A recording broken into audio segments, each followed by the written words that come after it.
तीन बहनों की लालची भाभी। करिश्मा, रेशमा और मनीषा तीन बहनें हैं। उनका एक भाई भी है, मयंक। मयंक अपनी बहनों को बहुत प्यार करता है, लेकिन मयंक की पत्नी सविता इस मामले में मयंक से बिल्कुल ही अलग है। वो अपनी ननदों का जितना बुरा कर सकती है उतना बुरा करती ही रहती है और अपनी ननदों पर हुक्म भी चलाती है। करिश्मा, करिश्मा, तुमने अभी तक नाश्ता नहीं बनाया? तुम्हारे भैया को ऑफिस जाने में देर हो रही है। हाँ भाभी, बस अभी बनाती हूँ। करिश्मा, तुम ये ढीलापन छोड़ दो। कल को पराए घर जाना है। वहां अगर तुम इस तरह से काम करोगी तो लोग क्या कहेंगे कि माँ ने और भाभी ने कुछ सिखाया नहीं। और तुम्हारी दोनों बहनें कहाँ हैं? अब रेशमा मार्केट गई है और मनीषा सो रही है। क्या? सुबह के 8 बज रहे हैं और ये महारानी अभी भी सो रही है? ये कहते हुए सविता अपनी सास दुर्गा देवी के पास जाती है। माँ जी, देख रही हो अपनी बेटियों के तौर तरीके? क्या हुआ बहू? सुबह सुबह क्या कर दिया मेरी बेटियों ने? अरे, एक तो अभी अभी उठकर किचन में गई है, दूसरी सुबह सुबह बाहर चली गई और तीसरी अभी तक सो रही है। क्या करूं मैं इन तीनों का? मैं तो परेशान हो गई हूँ। जा जाकर उठा उसे और रेशमा से मैं बात करती हूँ। सविता सीधा मनीषा के कमरे में जाती है और उससे कहती है, महारानी, जल्दी उठो, सूरज सर पर आ गया है। भाभी, थोड़ी देर और सोने दो ना। मैं रात को लेट सोई थी। वो क्या है ना, यूनिट टेस्ट चल रहे हैं। शराफत से उठती है या नहीं, या फिर पानी की भरी बाल्टी डालूं तेरे ऊपर? नहीं नहीं भाभी, मुझे बिस्तर में नहीं नहाना, उठती हूँ मैं। मनीषा जल्दी से उठकर बाथरूम में चली जाती है। सभी आराम से बैठकर नाश्ता कर रहे होते कि तभी रेशमा बाजार से हाथ में सामान लिए आ जाती है। रेशमा को देखते ही सविता उस पर बरस पड़ती है। लो, आ गई महारानी। ऐसा भी क्या सामान लाना था जो सुबह आंख मलते ही बाजार की तरफ रवाना हो गई? भाभी, कल आप ही तो चीख रही थी कि घर का सारा सामान मुझे ही लाना पड़ता है, घर में किसी को भी किसी काम से कोई लेना देना नहीं है।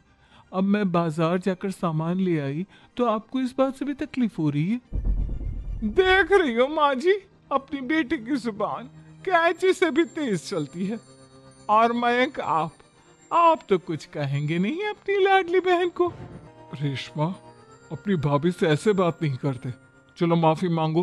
भैया, मैं क्यों माफी मांगू? आप भाभी से बोलिए ना कि हम पर कम हुक्म चलाया करे। हम इस घर की बेटियां हैं और आपकी पत्नी की ननद है, नौकरानी नहीं। लो, कर लो बात। इनकी भलाई के लिए कुछ भी बोलो तो इन्हें बुरा लग जाता है। इस घर में यही इज्जत है मेरी। देख लो माँ जी, आपकी बेटी किस लहजे में मुझसे बात कर रही है। सविता वहां से चली जाती है। मयंक को बहुत गुस्सा आता है, वो भी वहां से चला जाता है। फिर करिश्मा रेशमा को समझाती है। रेशमा, तुम्हें भाभी से माफी मांग लेनी चाहिए थी ना।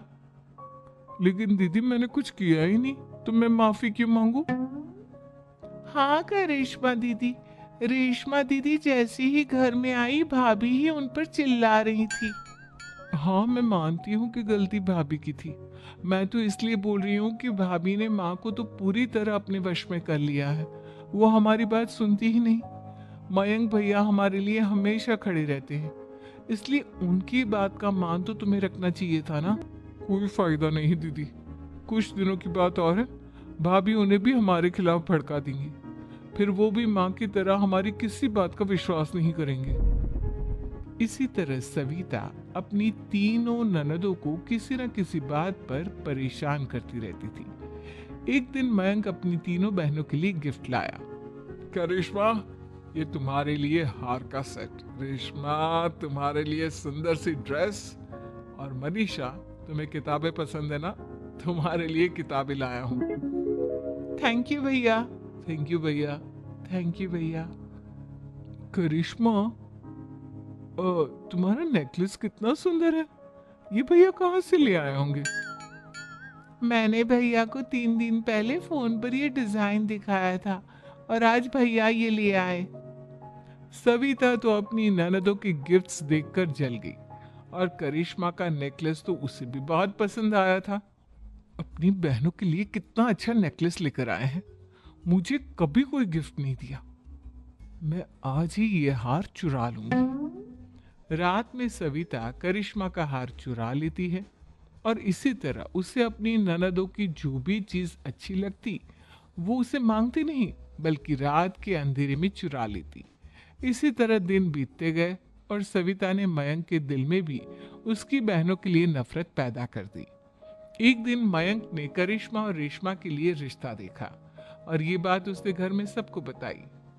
माँ, करिश्मा और रेशमा के लिए बहुत अच्छा रिश्ता आया है।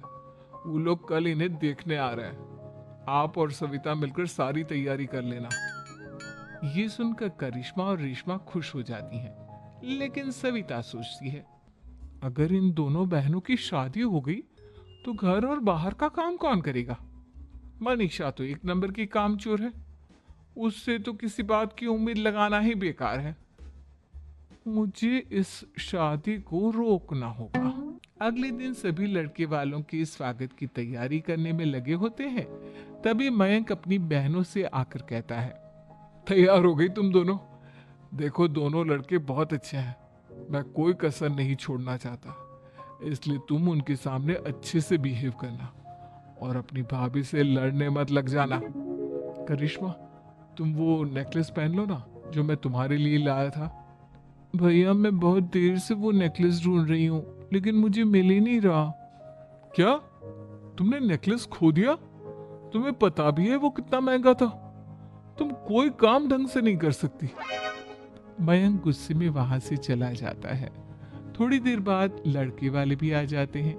वो दोनों बहनों को पसंद कर लेते हैं और रिश्ता पक्का हो जाता है। लेकिन सविता के दिमाग में तो कुछ और ही खिचड़ी पक रही थी। वो पंडित जी के पास करिश्मा की कुंडली लेकर जाती है और उन्हें पैसे देकर करिश्मा की कुंडली बदलवा देती है। जब लड़के वालों के पास करिश्मा की कुंडली जाती है तो वो दुर्गा को फोन करते हैं। बहन जी, हमने करिश्मा की कुंडली अपने पंडित जी को दिखाई थी। आपकी बेटी की कुंडली नहीं बल्कि दोषों का पिटारा है। देखिए, मैं और मेरे पति इन सब बातों में बहुत विश्वास करते हैं, इसलिए हम आपकी बेटी से अपने बेटे की शादी नहीं करा सकते। इस तरह करिश्मा का रिश्ता टूट जाता है और सभी घर वालों को बहुत दुख होता है। अब कविता सोचती है, चलो करिश्मा का तो रिश्ता टूट गया, अब रेशमा का भी रिश्ता तोड़ना है। क्या करूं क्या करूं? अब सविता आवाज बदलकर किसी अननोन नंबर से रेशमा के होने वाले ससुराल में फोन करती है। हेलो, मैं कौन हूँ कौन नहीं ये आपके लिए जानना जरूरी नहीं। बस इतना सुन लो कि रेशमा का 2 साल से किसी के साथ अफेयर चल रहा है। बस रेशमा का रिश्ता तोड़वाने के लिए सविता का इतना कहना काफी था। अब रेशमा का भी रिश्ता टूट गया। मयंक और दुर्गा देवी ने रेशमा को खूब खरी खोटी सुनाई और उससे बार बार उस लड़के के बारे में पूछने लगी। आप दोनों मुझे क्यों परेशान कर रहे हो? अरे कोई लड़का होगा मेरी लाइफ में तो मैं बताऊंगी ना। जब कोई है ही नहीं तो कहाँ से लाऊं मैं कोई लड़का? तो तेरे होने वाले ससुराल वालों को फोन किसने किया था? माँ, मैं नहीं जानती किसने फोन किया था, मैं सच कह रही हूँ। मैं तो पहले ही कह रही थी इसकी लगाम खींच कर रखो, लेकिन मेरी सुनता ही कौन है। आप चुप रहिए भाभी, ये सब आपका ही किया धरा है। अब तीनों बहनों को विश्वास हो जाता है कि ये सब उनकी भाभी ही कर रही है। तीनों बहनें अपनी भाभी को सबक सिखाने के लिए एक वकील कर लेती है और घर में हिस्सा मांगना। देखो भैया, माँ बाप की जायदाद में जितना बेटों का हक होता है उतना ही बेटियों का, इसलिए इस घर के 4 हिस्से होंगे और हमें अपना हिस्सा चाहिए। मैंने तुम्हारे लिए क्या क्या नहीं किया और तुम इस घर में हिस्सा मांग रही हो। भैया, आप और माँ हम बहनों की कोई बात नहीं सुनते हो, और भाभी हमारी शादी नहीं होने देगी क्योंकि उन्हें लगता है कि आप हमारी शादी में ज्यादा पैसा लगाओगे, और उन्हें हम जैसी फ्री की नौकरानी कहाँ मिलेगी। तो हम भाभी के साथ तो रह नहीं सकते, हम बहनों को अपना हिस्सा चाहिए। अरे तुम्हें शर्म आनी चाहिए अपनी भाभी पर ऐसा इल्जाम लगाते हुए। वो तुम्हारे बारे में कितना सोचती है। हाँ माँ, भाभी हमारे बारे में बहुत सोचती है। दिन रात बस यही सोचती रहती है कि किस तरह से अपनी तीनों ननदों को परेशान करूं, और कभी मुझे पढ़ने भी नहीं देती। दोनों बहनों का रिश्ता भी तो इन्होंने ही तोड़वाया है, और रात में हमारे कमरे में आकर हमारी चीजें भी चुराती हैं। इसी तरह सविता की तीनों ननदें अपनी बात पर अड़ी रही। अब कोर्ट में तारीख भी शुरू हो गई। जब सविता को लगा कि उसकी तीनों ननद इतनी आसानी से नहीं मानने वाली, तो उसने अपने पति और सास को सारी सच्चाई बता दी और अपनी तीनों ननद से माफी मांगी। मयंक और दुर्गा को भी अपनी गलती का एहसास हो गया। अब सविता खुद करिश्मा और रिश्मा के लिए